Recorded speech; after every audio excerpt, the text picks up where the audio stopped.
found me and why I am a Christian today.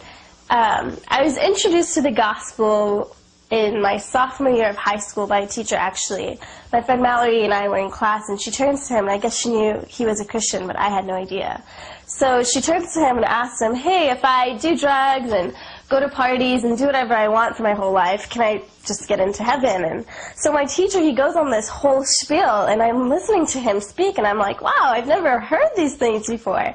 So then I go to basketball practice, and the weekend passes by, and whatever he said, I really, to this day, I don't even remember what he said, but whatever he said was constantly on my mind. So I went to him the next week, and I was like, hey, whatever you said, I mean, it's really bugging me. It's on my mind. It's been on my mind for a while. So he turns to me and says, you know, me and my wife have been praying for you for a certain amount of time, and I was shocked, but I was also confused because I didn't understand why he was praying for me. I was like, I'm not sick. I'm totally fine. Like, you don't need to pray for me. But then he tells me to go on BibleGateway.com, and so I'm like, what? What's Bible Gateway? So I go to BibleGateway.com, and he tells me to look up Romans 8. So I do, and I look up Romans 8, and I even typed it in wrong. I look up Romans 8, and it's all about, you know, walking in the Spirit and avoiding your flesh, and if Christ chooses to dwell in you, he will dwell in you. And I was so confused. I was like, what is the flesh? What is walking in the Spirit? I mean, how do you know if Christ chooses to dwell in you? Like, what? That's not fair, you know? And so I just had all these questions, and I was really confused. But then I turned to him as if to say, okay, whatever, like, why did you have me read this? So then he asked me if I've ever read my Quran, and I look at him and I say, yeah, I mean, I've read it before, but I'm not supposed to read it because you're not supposed to read translations, and I don't speak Arabic, I speak Farsi, and so you're just not supposed to read it in another language other than Arabic. So he goes, well, why don't you just try reading it again so you know what it actually says? And I'm like, why not? Why not sit down and, you know, read what I believe in, what I pray 5 times a day for? So I go back home and I bust out my Quran and I start reading it. And by this time I was a little bit older than the other times I was reading it. So I definitely got a different feel for it. And I definitely started reading it with, you know, just with understanding. And I just understood what I was reading. And so as I was reading, I started noticing verses that I've never noticed before. I started noticing verses about, you know, how men can beat their wives, and I started noticing other verses about just the violence and how I can't have Christians or Jewish friends, and I started noticing all these things, and I was wondering, like, is there an explanation for these verses? So I go to the hadiths, and I look at the sunnah, I look at what I believe in, and it supports the claims that are in the Quran. So I just had all these questions running through my mind as to why I've never noticed these before and why the Ummah never told me about this before. And so I go back to him weeks later, and I'm like, hey, can I have a Bible? I don't want to be a Christian. I just want to see what you believe in. But to be honest, my intention was not to seek out the Lord or to find truth. I really honestly just wanted to see what, quote-unquote, Americans believed in. I found out later that was kind of foolish to think of. But, and so, yeah, so he gives me the Bible, and he's like, why don't you turn and read the Gospels? And I'm like, what is the Gospel? So he's like, why don't you read Matthew? And I'm like, where is Matthew? And he's like, it's in the New Testament. And I'm like, what? So he pulls it out, and he turns to the New Testament, and I see the Gospel of Matthew in front of me, and I'm like, why is there an Old Testament and a New Testament? Why are there 2 books in 1 book? That doesn't make any sense. Why are there 2 books in 1 book? And so I was really confused. I didn't understand about, you know, God's old covenant. I just didn't know those things. I was never taught those things. As a Muslim, you're just not taught those things. So I look at it, and I'm like, okay, I'll read it, but I just wanted to read it for fun, and I didn't want to read it to search out for truth or to look for God in any way. And so I went home that night, and I read the whole Gospel of Matthew, and I took a piece of paper out and wrote every question I had down. If something didn't make sense, I wrote it down. And just about everything didn't make sense, so I wrote it down. I mean, I was like, who's this guy? What does apostle mean? What is a disciple? You know, like, why is baptism important? You know, why did Jesus get baptized? And so I would write all my questions down. And I was in journalism at the time, so I was definitely trained to ask questions. So I come back the next day with like a paper filled with questions, and I'm like, hey, could you answer these for me? So he's like, wow. So he was totally overwhelmed, and then he's like, why don't you email my wife and she can answer some questions for you? And so I took the email, and I didn't email her at first, but then I started emailing her once I started noticing that none of my questions could be answered in the amount of time that I had at school. So I started emailing his wife, and she was really good about explaining to me the history of certain books and the history of the churches that Paul was writing to, and it just started making much more sense when I started learning about these things. And she was even telling me like the history of the prophets' lives and stuff, and I asked questions. So I was reading like a book a night from the Bible until at one point, it was months later, I sat down in front of my dining room table and I asked myself what I was doing. What was I doing? I mean, I'm a Muslim, like, Muslims don't even believe in the Bible. Like, we believe that it is corrupted, and so how could I read such a corrupt book?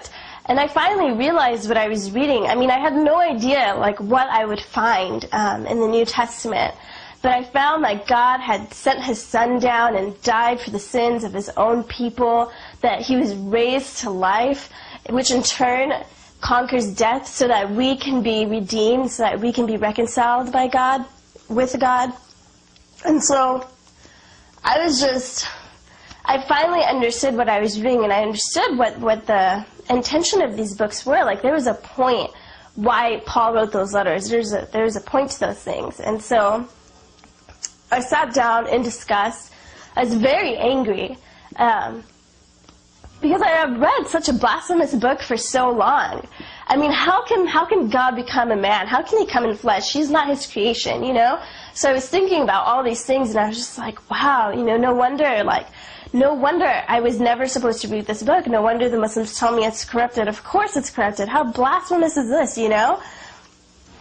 And so I just sat there and discussed, and I realized that I had two options. I could either, one, at that point, give the Bible back, and not deal with Christianity again and hold on to my Islamic beliefs, or I could either, two, continue to read the Bible, but I would definitely look at it differently, because now I knew what it was saying. I knew that it was saying the message of salvation, like that it was claiming the message of salvation. And so I chose the second choice, and I said, I'm going to keep reading, but I'm not going to believe in this. I don't have to believe that, you know, God came down in the flesh. I don't have to believe that.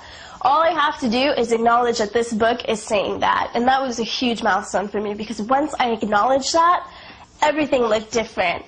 I looked at the Bible differently. I looked at it as it could be something that lives, something that is active, and something that claims to be the truth of the world. So it definitely changed my perception. And then I realized that something else needed to be changed. I needed to view the world as it were God's. I needed to view people as if God had created them. And so I started changing my perception of people. I was like, okay, no, they're really, you know, I really need to start paying more heed to the fact that this is God's creation. And once I did that, I started noticing things that I had never noticed before. And I started noticing just how certain things bugged me, like just how bad certain things bugged me.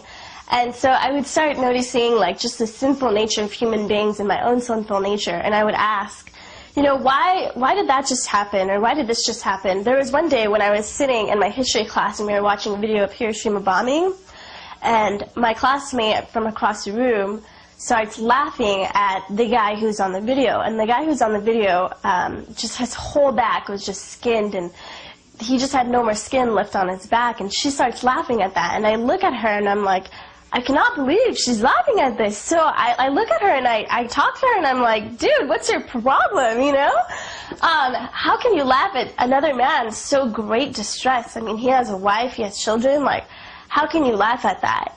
And I realized that there was only one answer to it. How can a human being laugh at another human being's so great distress? The answer lied in the Bible. It was her flesh that was making her so narcissistic, so selfish, so unable to care for someone else's life and being and comfort.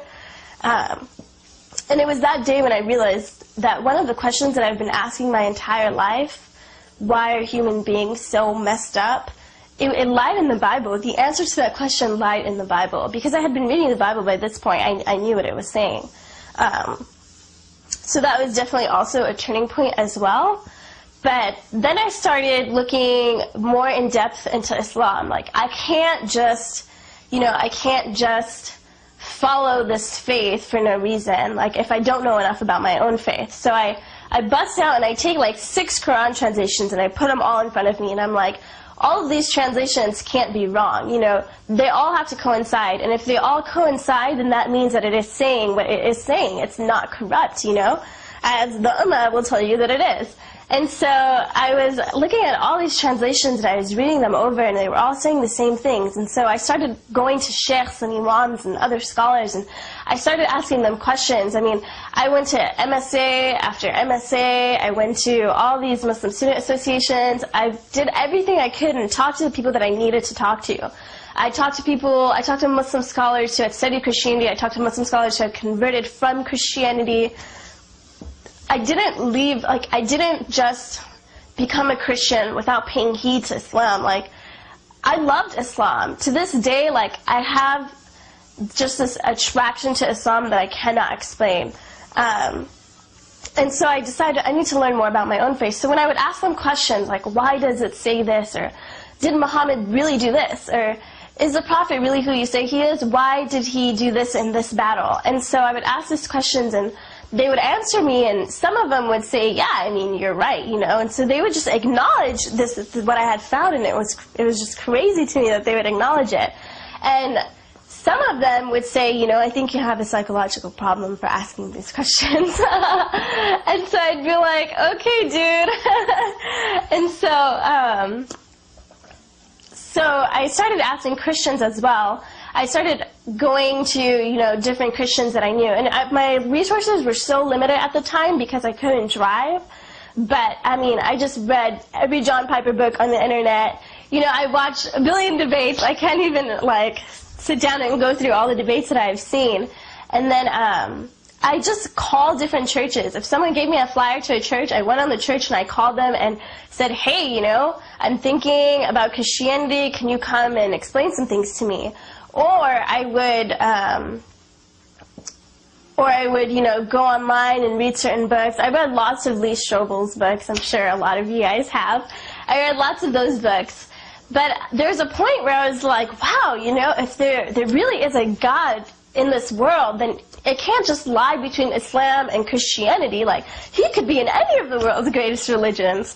So then I was like, okay, I need to break down every religion out there to see, who God is. And so I go out, and I swear this is all the Holy Spirit, because I don't just read a whole bunch of books for fun. That's not me. But I was just going through book after book, and I was just going through just resources. And if I had a question on things, if I had a question on hell, I wouldn't just ask a random person, say, hey, do you know why God sends these people to hell? I would contact a professor at a Christian school who taught on hell and who wrote about hell in books and stuff. I would contact him and talk to him and email him and call him and say, can you answer this question for me? So I went to the right people who, if I had a question on the resurrection of Jesus, I would go to a scholar who had studied on the resurrection of Jesus. I would make sure that my resources were the right resources that could answer my questions. That is very vital. And if you're going to go on a search for God, you do need to take heed to that. And so then I started breaking down every religion. I went to atheists, and I spoke to atheists and every belief system, and I went to a Buddhist temple, and I was just and ultimately all of that searching and all of that reading on different religions led me back in the same position. I was holding my Quran and I was looking at my Bible in the same confused look that I did in the beginning. And so I had the same questions in my head, and I was like, okay, it lies between these two. It just does. And it's not because Islam had somehow, seemed better than the other belief system or seemed more consistent than Buddhism or, say, Hinduism. At a logical standpoint or historical standpoint, Islam isn't as consistent as I would like it to be. But it was still there because I have an attachment to it. My whole family's Muslim. All all my, distant relatives are Muslim. The country that I come from, like, that is a 99.9% Muslim country. That is why my Quran was still there, and that is why I still was confused about the Bible, because by this point, it wasn't a matter of questions, or it wasn't a matter of, is the Bible really true, is the Bible really consistent, is the resurrection of Jesus really reliable, is Jesus who he said he was, were these scholars just making things up, is Paul who Paul was in the Bible in the New Testament, and it wasn't questions on hell or anything anymore. It was just, I was sitting there and I was like, I can't believe in this. I mean, I can't do this, because I was not born into a Christian family. I was meant to be a Muslim. I was born into a Muslim family. I was meant to follow Allah. I love Ummah. I love Salat. Like, I loved everything about Islam. It was just so, it gave me a balance between being an Afghani and being an American. Being Muslim was my balance. I loved Islam. Even to this day, I have such an attraction to it, and I have to remind myself that it is false and not true. And so I was looking at my Bible, and I was just, by this point, I was like, I can't believe in you. Like, God, sorry. Like, I can't do this, because my parents are going to kill me. Like, my parents, what are they going to do? Like, I'm going to get beat for it. I'm going to get persecuted. I'm never going to get to marry a Muslim guy. And all these thoughts went through my head. And so Ramadan came around, and I was just like, I'm going to put the Bible aside. Like, I'm just going to devote myself to Allah this month.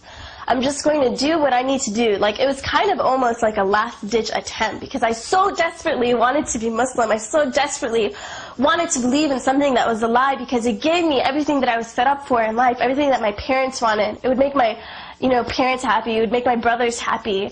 And so I just tried to devote myself to Allah. I prayed way more than 5 times a day. I did every Fajr Salat and every Sunnah Salat. Like, I did every Fajr, Asr, Maghrib, Aisha. I did, the Fard ones and the Sunnah ones. I did everything that I can so that I could have a relationship with Allah. I was learning how to recite the Quran in Arabic. I was reading like Surah An-Nas and all these different things, and I was going to Muslim parties, and I was going to Muslim classes. I would go in Belief in Allah classes every Sunday night. I did everything that I could. I surrounded myself by the Muslim Ummah, and I even prayed at school. Like, I would go and do wudu in the girls' bathroom, and girls would be like, what are you doing, And I'd be like, this is just kind of what you do when you're Muslim. And so I would explain to them these things, and I would even pray Salat. Like, when my teacher was teaching, I would go in the back room and I would pray Salat. So I just tried so hard, to learn as much as I could about Islam. And I tried so hard to make it fit into my mindset, and to just say, no, this is the truth. But Eid al-Fitr came around, so everyone knows it's like the biggest Muslim holiday. It's one of the biggest. And we were celebrating the end of Ramadan, and we were at my aunt's house, and everyone was just praising me, like, oh, Nagin, you did so well. We're so proud of you. We're so excited that you did so well, and you're praying all these things. We're so excited. You're becoming just this great Muslimah, this great Muslim woman. And I looked at them, and I'm like, oh, thank you, And so I was sitting there, and by this point, the spiritual battle was insane. It was insane, to the point where I would wake up in the middle of the night and ask myself, how come I don't know who God is? How come I don't have a truth yet? I've studied so hard. I've talked to so many people. I've snuck out to churches, and I went to mosques, and I just did Jummah prayer after Jummah prayer. And I was like, why don't I know this yet? I talked to atheists, I talked to Buddhists, I talked to Hindus. I went and picked up every book that I can on all these religions, and I still don't have an answer. And so I was sitting there, and I was looking at my cousin's face, and I was looking at my aunt's faces and my brother's faces, and I was like, I do have an answer. I'm just denying the answer that I know to be true. By this point, of course, it has been revealed to me that Christianity is true. And I'm not just talking about an intellectual journey. While it was a huge intellectual journey, and I had tough theological questions that I had to ask myself, and theological barriers that I had to overcome, because there are theological barriers that you have to overcome when you're a Muslim and you already have a preconceived notion of what the Bible is.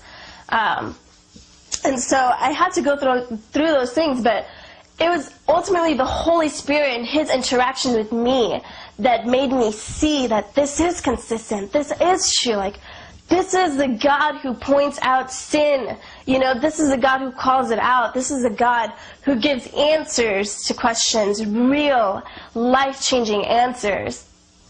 And so, it's ultimately your relationship with God's Spirit, and it's ultimately your relationship with God and how you pray. An intellectual journey is important. Finding answers to your questions is important, but ultimately it is God who does the work and who works in your heart. And so I sat there and I was just like, I have nothing more to do. Like, I can't even study more. Like, I've prayed, I've cried my eyes out night after night. I mean, I cried during Ramadan more than like any other month, you know.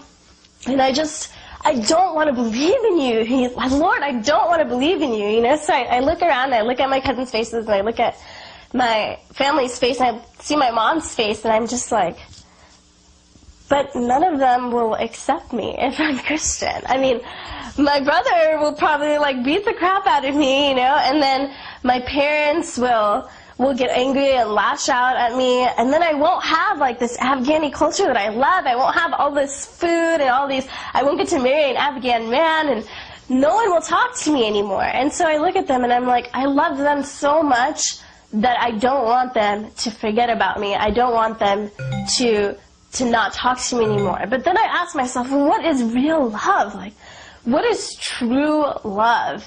True love, it's wanting the best for the other person. It's completely selfless love. And that's the way marriages work. Marriages are selfless.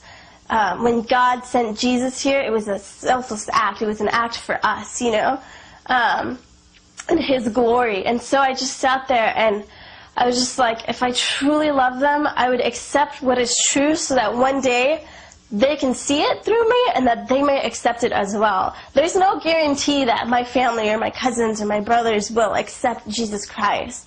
I had no guarantee at that point, but I knew that I could not let them live on into a belief system. I could not let people believe that I believed in Islam. I didn't. It just wasn't intellectually satisfying or spiritually satisfying, for that matter. And so I knew what I had to do. I had to accept Jesus. I knew what I had to do.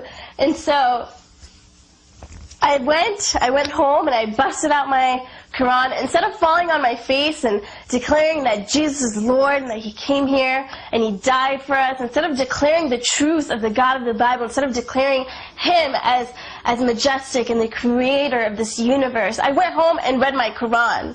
When I was so convicted of what I needed to do, I went home and read my Quran. So I was reading the Quran. I had read like more than I've ever read, from the chapters before Medina to the chapters after Medina. I just read so many surahs that night, more than I've ever read in my entire life. And I sat there and I'm just like, what am I doing? Like, I can't believe I'm reading the Quran right now. It is empty. Like, I was looking for something. I was desperately looking for something in the Quran to say, hey Nagin, don't convert. Like, I was looking for something to tell me, like, stop, you know, like, Allah is Lord. And so I couldn't find it. There wasn't any substance in those verses. There was very little substance in the verses that are in the Quran, especially compared to the scripture that's in the Bible. So I push my Quran to the side and I pick up my Bible and I'm like, Jesus, like, I no longer believe that you are merely a prophet, but I believe that you are one in the Trinity, that you are one of the persons in the Trinity, and that you were sent here, and that you died for us so that we may be reconciled with God. And I said, you know, like, the God of the world lies within the Bible. I will deny myself, Lord. I will take up my cross. I will follow you. I know I will be persecuted, but I will follow you. And I said that to myself, like, on my bed. And it just was like so meaningless, because when actually living that out, when actually living out the words that I said, when I was trying to deny myself, no matter what the persecution came, I failed, and I failed miserably. And I made the cross look minute and just small and disgusting because of how badly I failed to glorify God and stick to my words of serving Him under the persecution. My first year of being a Christian was really hard. I loved God. I loved God. I loved the gospel. I loved the cross. I mean, I loved learning more and more about Him and learning more and more about what life is as a steward of Christ. But it wasn't easy, especially with family and persecution. And my longing for Islam, it just never stopped. I mean, and I wouldn't long for Islam because I was like, I want to worship Allah, I want to go. I mean, the Prophet Muhammad was this great guy. Those weren't the reasons why I longed for Islam. I longed for Islam because the people that I love are Muslim, because the traditions and cultures that I practice and love are Muslim. That is why I longed for Islam, not because I thought it was spiritually satisfying, not because I love to be like doing these ridiculous rituals and facing the east when I prayed. It wasn't those reasons. It was because God had filled my heart with the deep love of all Muslims, of the ones that I know and of the ones that I don't know. And eventually I crumbled. I was like, God, where are you? Like, I'm suffering here. My family is persecuting me. And I miss Islam. Like, I miss, having the traditions that I used to have. My friends are over there in the mosque, God. Where are my Christian friends? At church? I can't even go to church. My parents don't let me go to church, And so I was just so beat up over this to the point where I was like, I can't do this, Lord. I can't follow you. I wasn't focused on the Lord, and that was my biggest fall. Like, I wasn't focused on serving Him, and I wasn't focused on His character and learning more about Him and being in a relationship with Him. I was more focused on my persecution and what I was going through and what I had to lose. That's what I was focused on. And then I was focused on, well, Lord, how can you bless me while I'm going through this? Don't I deserve some blessings? It was such a selfish view of a relationship with God, and that's not how it works. So I eventually crumbled under that view, and I went back to Islam, believe it or not, but it wasn't on a basis of believing in this. It wasn't because Allah is gracious and had somehow said, no, you can't be Christian, like, I will take you out of this. It wasn't for those reasons. I went back to Islam knowing it was false, knowing that it was inconsistent, knowing that historically it doesn't add up, knowing that it doesn't work. And I go back to Islam, and I'm just like, I take my Shahada, and I'm sitting there, and I'm like, holy crap, what did I do right now? Like, I don't believe in this, And so I go, and the more I'm in the Ummah, the more I'm trying to force myself to be a Muslim, the more I'm trying to just completely change my mindset and forget everything about Christianity, because I wanted these things that Christianity couldn't have offered me, these petty things like a Muslim wedding. And so but there was a point where I started noticing, like, wow, like, I'm really doing this pretty well. Like, I'm forcing myself to believe in this, and it's working. I'm actually growing a little bit of faith in Islam. I'm starting to look at it and trying to do everything I can to make it look consistent and make the Prophet look like a like a morally good prophet. Muhammad, I don't even know. I don't even want to go there. Muhammad wasn't a horrible guy, but he definitely wasn't the best moral example, as Muslims would say.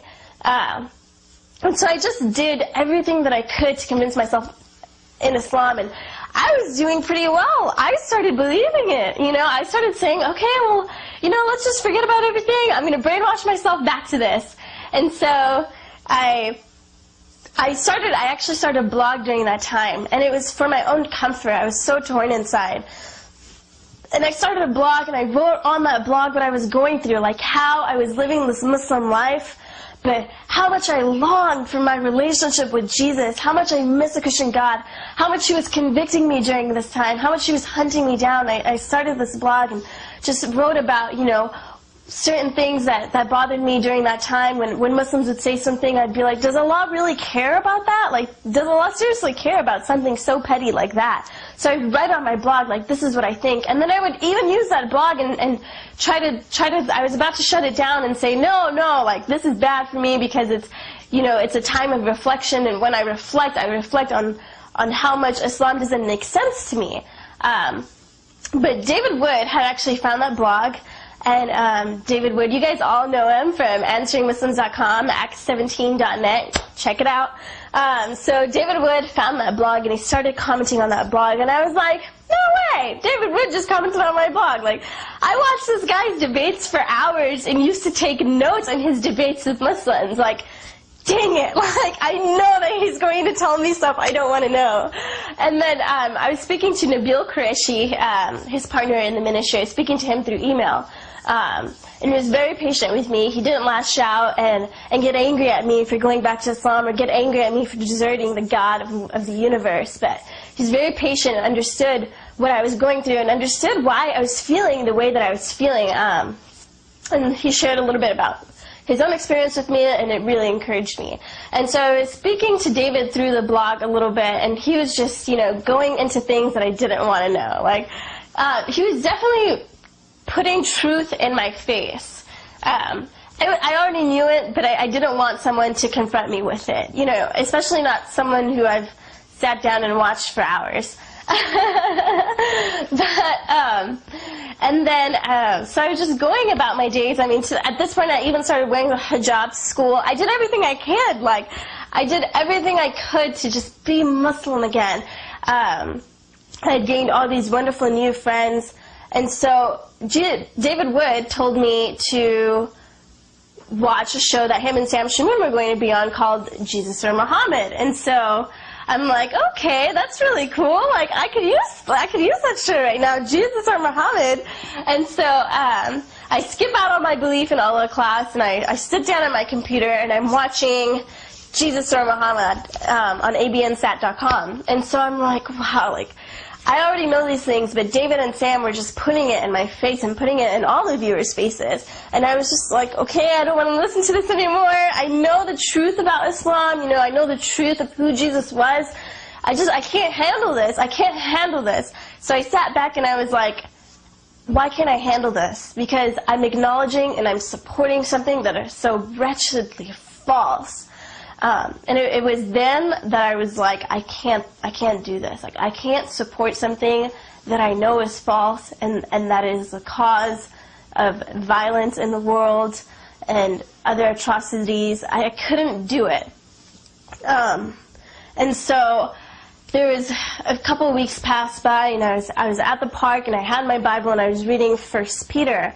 And I had seen another couple of episodes of Jesus or Muhammad. So I was reading 1 Peter, and it was all about being born again to living hope, and our faith being tested to see the true genuineness of it.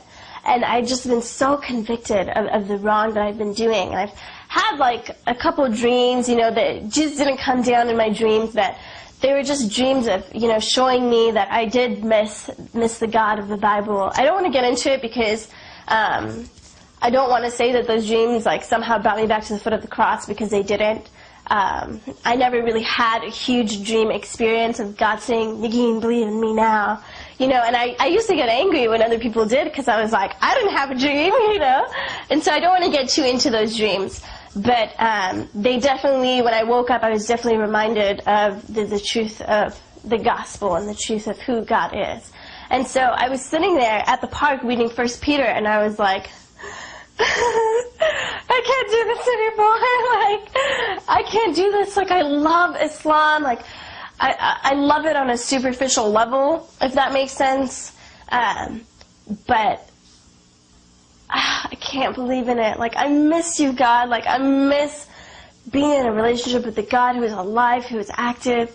And so, by that point, that night, I had reclaimed, it sounds hilarious when I say it, but I had reclaimed my dedication to the God, to the true God, the God of Israel, the God of the Bible.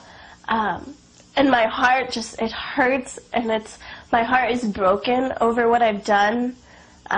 Just how much I've made little of a cross, how much I've shamed the character of His saving grace, because it really is saving grace. I don't want to cry now, but I mean, I made these Muslims around me believe that God didn't really save me, that I just want to be Muslim again. How badly I've damaged the view of what the cross can do for a Muslim to my Muslim friends.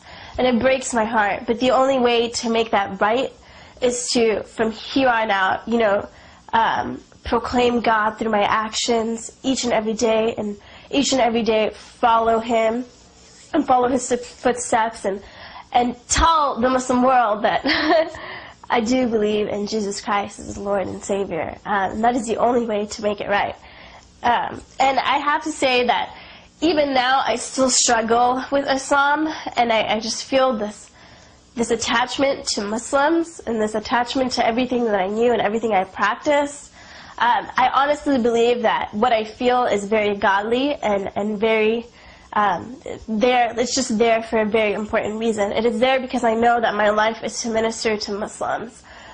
It's to share the truth of the character of the Lord, who didn't leave me when I left Him. That is who God is. Who even through all my crap, even through all my bull crap, He turned my face towards Him, and He doesn't need me. He can just use any other vessel that He wants, any other person that He wants. He doesn't need me. But I prayed to Him, and I asked Him, during that time, I was like, if you are true, don't let me go. And He answered that prayer. He heard my prayer, and He answered it. And I just want to say that I've left so many things out, so many different experiences out, so many different things out, so many ways that God's hand has reached down in my life. I've left so much out. I cannot even begin to describe to you how awesome God is, how glorious He is, what the character of God really is. And I'm just excited to learn more about Him in the future and be obedient to Him, because true confession in Jesus Christ isn't about saying that I believe in Jesus. It isn't about words. True confession is about obedience, and it's about trusting Him in everything. And I pray that my life can really show that. And I do this for all the Muslims who are watching this. I'm doing this for you and everyone who's just having questions about God. And I'm doing this for those who believe in God and who are, have an awesome faith in God. I'm doing this for you as well, so that you can see the character of the Lord and just how mighty He is and how majestic